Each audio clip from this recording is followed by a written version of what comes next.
Hello everyone, welcome back to the run academy. तो जैसे आप जानते हैं कि लास्ट फ्यू लेक्चर्स के अंदर हमने कंप्लीट किया था बॉयज लॉ उसके न्यूमेरिकल्स, फिर चार्ल्स लॉ उसके न्यूमेरिकल्स। आज के लेक्चर के अंदर हम स्टडी करने वाले हैं गैस इक्वेशंस के बारे में। और हाँ, ऊपर जितने भी चैनल और जो पेजेस दिए गए हैं उनके जो लिंक्स है वो हमने डिस्क्रिप्शन बॉक्स में डाल दिए हैं। तो बिना कोई टाइम वेस्ट किए चलिए शुरू करते हैं।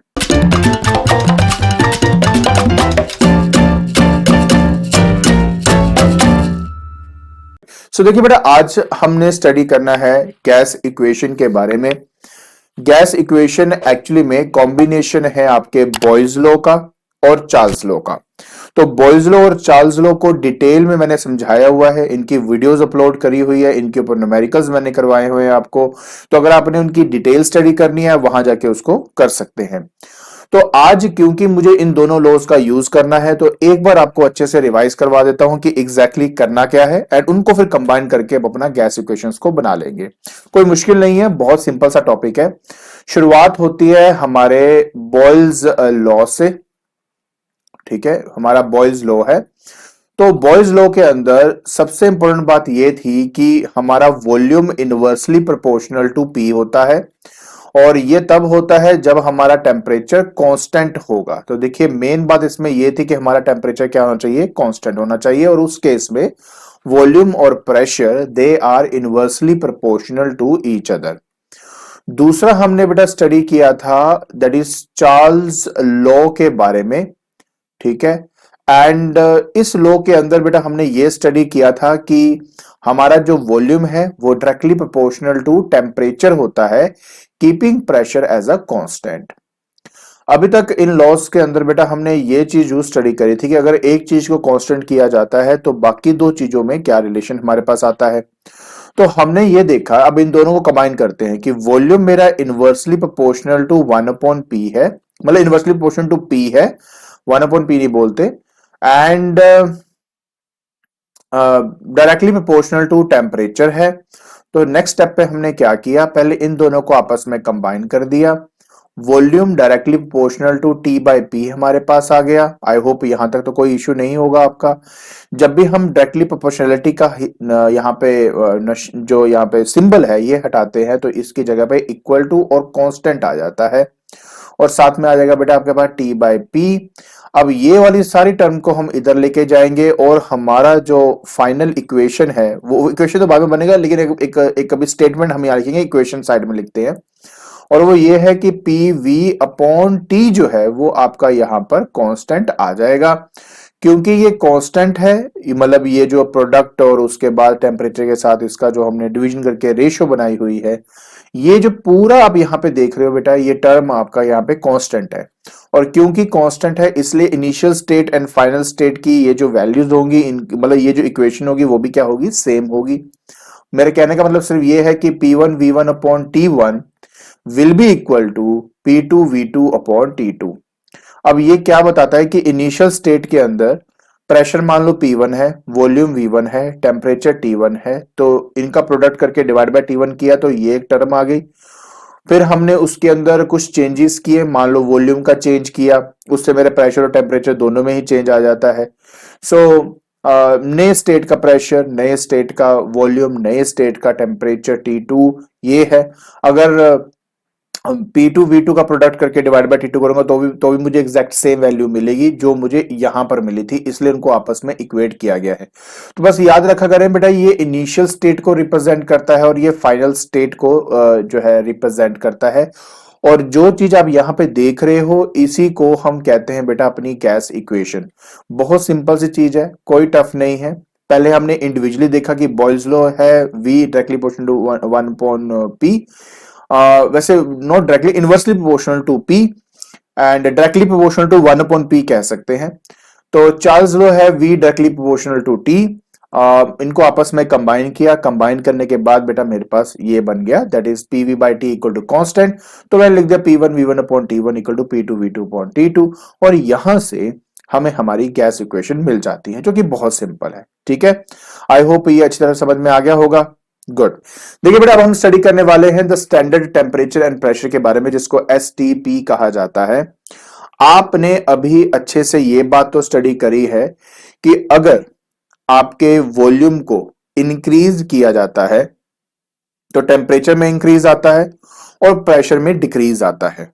क्योंकि दोनों वैल्यूज में बेटा चेंजेस आते हैं, तो हमें कुछ ऐसे standard values of temperature and pressure चाहिए थे जिसके बेसिस पे हम डिफरेंट डिफरेंट गैसेस के वॉल्यूम्स को आपस में कंपेयर कर सके।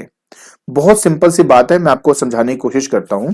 मान लीजिए मेरे पास एक हाइड्रोजन गैस है और मान लीजिए मेरे पास ऑक्सीजन का गैस है और मुझे उनके वॉल्यूम्स को आपस में कंपेयर करना है। अगर उनके टेम्परेचर एंड प्रेशर दोनों के डिफरेंट डिफरेंट होंगे तो उनके बीच में कंपैरिजन कैसे कर सकते हैं? कंपैरिजन सिर्फ स्टैंडर्ड वैल्यूज के बीच में होती है, राइट, एक स्पेसिफिक कंडीशंस में होती है। तो बस उसी के लिए हमने अपने टेम्परेचर एंड प्रेशर की वैल्यू को स्टैंडर्डाइज किया।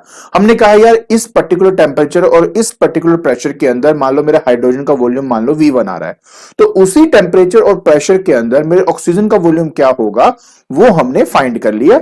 अब हम चाहे तो उनके बीच में कंपैरिजन कर सकते हैं यार कि वो वॉल्यूम इससे कितने टाइम्स ज्यादा है, कितने टाइम्स कम है, वो सारी डिस्कशन वो हम बाद में कर सकते हैं। लेकिन एक स्टैंडर्डाइजेशन डालनी बहुत इंपॉर्टेंट होती है। बस उसी के लिए हमने टेम्परेचर एंड प्रेशर को स्टैंडर्डाइज किया। तो स्टेटमेंट में भी यही लिखा गया है कि since the volume of the gas changes remarkably with change in temperature and pressure, it become necessary to choose the standard values of temperature and pressure to which the gas volumes can be referred. ठीक है, so अब वो standard values क्या है? So these are your standard values. So the standard temperature is 0 degree Celsius या 273 kelvin. आप बोलेंगे sir 0 kelvin क्यों नहीं रख सकते? बिकॉज वो अचीवेबल नहीं है ना, सिर्फ इसलिए हम 0 डिग्री सेल्सियस को ही स्टडी करते हैं एंड उस पर्टिकुलर टेम्परेचर पे या 273 केल्विन के अंदर गैस का क्या वॉल्यूम होगा हम उसको मेजर कर लेते हैं। बट प्रेशर भी कांस्टेंट रहेगा। इसमें जो प्रेशर कांस्टेंट लिया गया है वो है 760 mm, दैट इज Hg, मतलब मर्क्यूरी होता है आपका। अगर mm में नहीं सेंटीमीटर में लेना है तो 76 सेंटीमीटर ऑफ मर्क्यूरी कॉलम लिया जाता है, दैट इज Hg अगेन। और इसी को 180 m that is atmospheric pressure भी कहा जाता है। सो बहुत सिंपल सी बात है, हमने ये देख लिया कि यार मेरे पास अगर मैं टेम्परेचर की बात करूं तो 0 डिग्री सेल्सियस और प्रेशर रखेंगे 180 m, उसमें मेरे किसी गैस का वॉल्यूम क्या है। सिमिलरली हमने चेक किया कि दूसरे गैस का अगर मुझे वॉल्यूम देखना है और कंपेयर करना है इसके साथ तो उसका भी टेम्परेचर में 0 डिग्री सेल्सियस और जो प्रेशर है वो 180 m रख सकता हूं, क्योंकि ये अचीवेबल है, आसानी से किए जा सकते हैं और उसी के बेसिस पे हम उनके वॉल्यूम्स को आपस में कंपेयर कर पाते हैं। आई होप ये बात अच्छी तरह समझ में आ गई होगी। गुड। अब हमें स्टडी करना बेटा एक वेरी सिंपल नोट, एक बार ये भी ध्यान से देख लेते हैं। देखिए आप अच्छी तरह जानते हो इसके अंदर लिखा हुआ है कि अगर आपके प्रेशर को बढ़ाते हैं तो वॉल्यूम आपका कम होता है और अगर यहां पे टेम्परेचर को बढ़ाया जाए तो वॉल्यूम जो है वो आपका बढ़ता है। इसका मतलब ये हुआ कि अगर मैं प्रेशर बढ़ा रहा हूं और टेम्परेचर भी बढ़ा रहा हूं तो एक ऐसा इक्विलिब्रियम स्टेट आ सकता है जिसके अंदर हमारा वॉल्यूम हम कांस्टेंट रख पाएंगे। मतलब कांस्टेंट रखते हुए अपने वॉल्यूम को हम चाहे तो प्रेशर और टेम्परेचर को उसके अकॉर्डिंगली चेंज कर सकते हैं। तो एक छोटा सा नोट है एंड इसके साथ बेटा हमारा जो स्टैंडर्ड टेम्परेचर एंड प्रेशर का जो आर्टिकल है, ये जो टॉपिक है, आई होप आपको समझ में आ गया होगा। इतनी सी बात थी हमारे गैस इक्वेशन के अंदर। Now to understand the application of this gas equation, अब मैं आपको कुछ न्यूमेरिकल्स करवाता हूं। तो चलिए जल्दी से हम वो न्यूमेरिकल्स कर लेते हैं। अब हमने स्टडी करना है बेटा कुछ numericals on the basis of gas equation. बहुत सिंपल न्यूमेरिकल्स हैं, आपको बस पता होना चाहिए कि P1 V1 और T1 क्या है। सिमिलरली P2 V2 T2 में से कोई भी चीज फाइंड करनी होगी, आराम से इक्वेशन लगा के उसको फाइंड आउट कर लेंगे। तो चलिए स्टार्ट करते हैं बेटा अपने एग्जांपल नंबर 9 के साथ। कहता है for a given mass of a gas occupies that is 572 centimetre cube at 30 degree Celsius at 725 mm Hg pressure. तो ये सब हमारे को इनिशियल स्टेट्स की वैल्यू दी हुई है। तो ऐसे करते हैं ना, साथ साथ लिख लेते हैं यार, थोड़ा बहुत समझ में भी आ जाएगा कि एग्जैक्टली क्या करना है। तो V1 जो है वो आपको दिया हुआ है 572 सेंटीमीटर का क्यूब, ठीक है।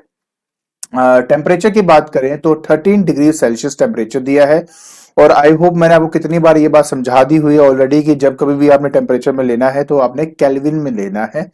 तो उसके लिए क्या करते हैं कि 13 के अंदर हम ऐड कर देते हैं 273 को, तो हमारा जो आंसर है वो ऑटोमेटिकली केल्विन में आ जाता है। तो this is the way how we actually do it. तो जब आप ये करोगे तो आपको कोई प्रॉब्लम नहीं आएगी, ठीक है, तो कैलकुलेशन बिल्कुल सही होंगी आपकी। और अगर आप 13 लेके इसको सॉल्व करेंगे तो रिजल्ट्स में चेंजेस आएंगे। ठीक है, तो बस आप इसको सॉल्व कर लीजिए बेटा, आपके आंसर आ जाएगा 286। 286 केल्विन बेटा आपके पास यहां पे आ जाएगा। ओके, सो प्रेशर की बात करें तो हमें यहां पे दिया हुआ है दैट इज 725 mm। ठीक है, तो ये भी हमें यहां पे दिया हुआ है mmHg। ठीक है, तो ये हमारे पास है mmHg। ओके, अब हम बात करेंगे बेटा कि what will be the volume. तो मतलब ये है कि हमें V2 एक्चुअली कैलकुलेट करना है। टेम्परेचर जो नया है वो दिया हुआ है दैट इज 24 डिग्री सेल्सियस। तो अब आपको समझ में आ जाएगा कि इसमें 273 को ऐड करूंगा मैं, तो आंसर आ जाएगा 297 केल्विन। तो इस तरह से आप इसको कर लेंगे। प्रेशर की बात करूं तो बेटा P2 आपके पास यहाँ पे 792 mm ऑफ Hg दिया हुआ है। अब पता क्या है, इन न्यूमेरिकल्स में यार सिर्फ एक छोटी सी बात है, और वो ये है कि कैलकुलेशन थोड़ी सी ज्यादा हो जाती है, but that's the only thing, otherwise तो कुछ भी नहीं है। अब अकॉर्डिंग टू गैस इक्वेशन आपको पता है बेटा कि P1 V1 upon T1 equal to P2 V2 upon T2, ये हमारी इक्वेशन होगी।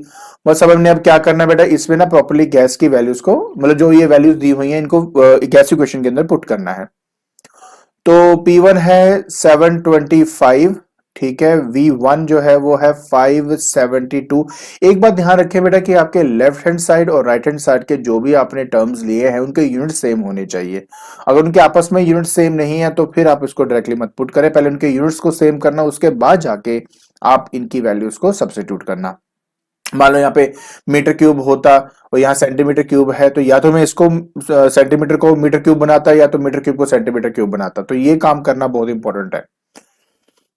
उसके बाद बेटा टेम्परेचर T1 जो है वो आपका आएगा 286। प्लीज याद रखें 13 मत डाल देना। इज इक्वल टू, आप यहाँ पे बेटा V2 को आपने फाइंड करना है। P2 जो है वो आपके पास आ जाएगा 792, और डिवाइड बाय कर देंगे बेटा आप अपना दैट इज 297 को। बस अब आपको पता ही क्या करना है यार, है ना। इसको बस हमें सॉल्व करना है, तो प्लीज आप अब इसको खुद सॉल्व करें। अब आपको अच्छी तरह आ चुका है कैसे करना सब कुछ। तो V2 की वैल्यू बेटा हमारे पास आ जाती है दैट इज 543.75 सेंटीमीटर का क्यूब। तो ये बेटा आपका एग्जैक्ट आंसर है। आई होप आपको अच्छी तरह समझ में आ गया होगा कि किस तरह से आपने ये न्यूमेरिकल करना है। ठीक है, चलिए अब हम अपना नेक्स्ट न्यूमेरिकल करते हैं। सो देखिए बेटा, नेक्स्ट न्यूमेरिकल में कहता है कि हमारे पास 1 litre of a gas eight 10 degree Celsius is heated till both its volume and pressure are tripled and find the new temperature। देखिए एक सिंपल सी बात समझिए, अगर आपके न्यूमेरिकल में टेम्परेचर डिग्री सेल्सियस में है तो फाइनल आंसर भी डिग्री सेल्सियस में ही लेके आना है, और अगर वो केल्विन में है तो फाइनल आंसर भी आपका केल्विन में होगा। ये बात समझनी बहुत इंपॉर्टेंट है, क्योंकि कई बच्चे ये नहीं सोचते हैं और आंसर केल्विन में देते तो कभी कभार नंबर कट जाते हैं। तो इस बात का प्लीज ध्यान रखना। ओके, सो अगर मैं बात करूं इनिशियल प्रेशर की, मैं मान लेते हैं P है बेटा मेरे पास। अगर मैं बात कर रहा हूं V1 की तो 1 लीटर दिया हुआ है। अगर मैं बात करता हूं यहाँ पे टेम्परेचर की तो 10 डिग्री सेल्सियस दिया हुआ है, जिसको 273 से ऐड करके आप 283 बना लेंगे केल्विन को। ठीक है, सिंपल सी बात है। P2 की बात करें तो 3 टाइम्स है, तो 3P हो गया। वॉल्यूम की बात करें वो भी 3 टाइम्स है, तो ये 3 लीटर हो गया। न्यू टेम्परेचर जो है बेटा वो हमने फाइंड करना है। प्रेशर सॉरी, ये आपका जो दिया हुआ है P1 V1 T1 में जो रिलेशन है वो है P1 V1 upon T1 equal to P2 V2 upon T2, ये आपने करना है। अच्छा, जब आप इसको देखो मैं वैल्यू पुट करने लगा हूं कि P है into 1 litre divided by 283 is equal to 3P into 3 litre divided by T2। तो जब आप यहाँ पे T2 को फाइंड करेंगे ना बेटा, आपका आंसर आ जाएगा 2547 केल्विन। जब आप इसको सॉल्व करते हो तो आपके पास 2547 केल्विन आपका आंसर बनता है। लेकिन क्योंकि आपका आंसर डिग्री सेल्सियस में होना चाहिए ना, इसलिए हम 2547 को में से बेसिकली 273 को माइनस कर देते हैं। तो जैसे आप माइनस करेंगे बेटा आपका आंसर आ जाएगा 2274 डिग्री सेल्सियस। तो ये है आपका एग्जैक्ट आंसर जो आपको चाहिए था। ठीक है, तो समझना बहुत इंपॉर्टेंट है कि एग्जैक्टली क्या दिया हुआ है और किस टर्म में आपका आंसर आना चाहिए। आई होप आपको ये अच्छी तरह समझ में आ गया होगा। गुड, चलिए अब मैं आपको करवाता हूं बेटा आपका नेक्स्ट न्यूमेरिकल। इस न्यूमेरिकल में कहता है कि gas is enclosed in a cylinder under STP conditions जब देखो आपका एसटीबी बोलते जाता है तो मतलब हम स्टैंडर्ड वैल्यूज ले सकते हैं टेम्परेचर का और प्रेशर का। स्टैंडर्ड वैल्यू ऑफ टेम्परेचर याद है कितना था आपका, 0 डिग्री सेल्सियस या 273 केल्विन, और प्रेशर का था 180 एम। तो अब चाहें तो वो वैल्यूज को यहां पर डायरेक्टली यूज कर सकते हो, कोई दिक्कत नहीं है। कहता है at what temperature does the volume of the enclose gas become 1/6 of the initial volume, pressure main constant. मतलब पहले भी प्रेशर और बाद का प्रेशर सेम है, वॉल्यूम में 1/6 हो गया है, टेम्परेचर इनिशियल और फाइनल सेम है। तो नहीं, फाइनल मुझे फाइंड करना है, इनिशियल वाला जो स्टैंडर्ड वैल्यूज है दैट इज 273 केल्विन वाला। ठीक है, अब कैसे करेंगे, बहुत सिंपल है जी। देखिए सबसे पहले हमारे पास यहां पर दिया हुआ है दैट इज लेट V1 जो है ना, उसको V मान लेते हैं, और जो V2 है 1/6 हो जाता है बेटा, तो ये V/6 कर दिया। इनिशियल प्रेशर जो है वो हमारा P मान लेते हैं, तो फाइनल प्रेशर भी हमारे पास जो है वो P ही रहेगा। इनिशियल टेम्परेचर, क्योंकि स्टैंडर्ड वैल्यू लेनी है बेटा, तो इसलिए यहां पे आ जाएगा 0 डिग्री सेल्सियस या 273 केल्विन। हम केल्विन में डालना चाहते हैं तो इसलिए वही आंसर निकालूंगा। और T2 जो है बेटा वो मुझे एक्चुअली यहां पर फाइंड करना है। इक्वेशन आपको पता ही है बेटा कि P1 V1 upon T1 equal to P2 V2 upon T2 में यहां पे अप्लाई करूंगा। देखिए P into V divide by 273 is equal to P into V divide by 6 into T2। V/6 है ना, इसलिए PV से PV तो वैसे ही कैंसिल हो गया आपका। T2 को फाइंड करने के लिए इसको आपने सिर्फ क्या करना है, 6 से डिवाइड करना है। तो जो T2 है बेटा आपके पास यहां पर आ जाता है 45.5 केल्विन आपके पास आ जाता है। और क्योंकि आंसर हम हमेशा डिग्री सेल्सियस में लेके रखते हैं, आप चाहे तो यहां पे छोड़ सकते हो क्योंकि यहां पे स्पेसिफिकली कुछ नहीं बोला हुआ, बट अगर डिग्री सेल्सियस में इसको फाइंड करना ही है आपने तो इसको -273 करना पड़ेगा। तो आपका आंसर -227.5 डिग्री सेल्सियस बेटा आपका यहां पे आंसर आ जाएगा। ठीक है, तो इस तरीके से आपने ये वाला न्यूमेरिकल सॉल्व करना था। आई होप आपको आ गया होगा। चलिए अब आपको लेके चलता हूं अपने आखिरी न्यूमेरिकल की तरफ। अब इस आखिरी न्यूमेरिकल के अंदर बेटा हमें काफी कुछ सीखने को मिलेगा। देखना यहाँ पे कहता है pressure at of a gas at STP is doubled and the temperature is raise to 546 kelvin, so what is the final volume of the gas. Initially ना मैं आपको समझाता हूं क्या करना है इसमें। देखिए सबसे पहली बात यह है कि हमारे पास जो इनिशियल वॉल्यूम है मान लेते हैं V है, फाइनल वॉल्यूम क्या है वो हमें एक्चुअली में नहीं पता। तो V1 को V ही मान लेते हैं और V2 को V2 ही मान लेते हैं, क्योंकि इनमें आपस में रिलेशन मुझे फाइंड आउट करना है। अब इनिशियल प्रेशर जो है वो आपको लेना पड़ेगा 180 एम। ठीक है, 180 एम। ठीक है जी, एंड प्रेशर डबल कर दिया मतलब P2 जो हो जाएगा वो आपके पास 280 एम आ जाएगा। सिंपल सी बात ये है आपका। ठीक है, इनिशियल जो टेम्परेचर है वो 273 केल्विन ही लेना पड़ेगा, बिकॉज आपको यहां पर 546 केल्विन में दिया हुआ है। तो T2 बेटा आपके पास यहां पे आ जाएगा 546 केल्विन। ठीक है जी, ये आ चुका है। मुझे इनके आपस में बेटा जो रिलेशन है वो फाइंड करना है, बहुत ही आसान। P1 V1 upon P2 V2 is equal to, यहां पे गलत लिख दिया मैंने, यहां पे एक सेकेंड। वैसे आप चाहे तो ये भी लिख सकते हैं इज इक्वल टू हमारा T1 अपॉन T2 होता है, लेकिन एक्चुअली आपको ऐसा नहीं करवाया हुआ तो इसलिए मैं आपके लिए ये छोड़ देता हूं। तो यहां पर एक सेकेंड अभी हट जाएगा ये। चलिए अब हम शुरू करते हैं। सो P1 V1 अपॉन T1 ये आ जाएगा बेटा P2 V2 अपॉन यहाँ पे आ जाएगा T2। एक्चुअली मैं नीचे ले गया था, ये T1 ऊपर ले जाने वाला था, ये करने वाला था, बाकी छोड़ो कोई बात नहीं। तो यहाँ पे आ गया। उसके बाद P1 बेटा आपके पास है 180 एम। ठीक है, 1 है और V1 की जगह पे V1 हम डाल देंगे। टेम्परेचर है बेटा 273 और यहां पे बेटा प्रेशर है 2 इंटू V2 डिवाइडेड बाय 546। तो ये आपका इससे कटेगा तो आ जाएगा 273, ये इससे कटेगा तो 1 आ गया। तो बेसिकली V1 हमारा V2 के बराबर आ गया, मतलब it is same as that of its initial volume. ठीक है, ये एक्चुअली वो नोट वाला कंडीशन है ना, ये वही है बेटा जिसके अंदर हम क्या कहते थे कि हम चाहें तो प्रेशर और टेम्परेचर को चेंज करके भी सेम वॉल्यूम पाया जा सकता है। तो ये वो आपका तरीका है। सो आई होप आपको अच्छी तरह बेटा गैस इक्वेशन और उनके बेसिस के न्यूमेरिकल समझ में आगे होंगे। ठीक है, तो आज के लेक्चर के अंदर बेटा हमने स्टडी किया गैस इक्वेशन के बारे में। हमने ये जाना कि एग्जैक्टली प्रेशर वॉल्यूम टेम्परेचर आपस में कैसे रिलेटेड होते हैं। हमने ये जाना कि स्टैंडर्ड वैल्यू क्या है बेटा हमारे प्रेशर की, टेम्परेचर की, जिनके बेसिस पे हम वॉल्यूम ऑफ गैसेस स्टडी करते हैं, और उनके ऊपर हमने कुछ न्यूमेरिकल्स किए। और अगर आपको ये वीडियो पसंद आई है तो please like it, share it and subscribe it. आज के लिए बस इतना ही। Thank you so much.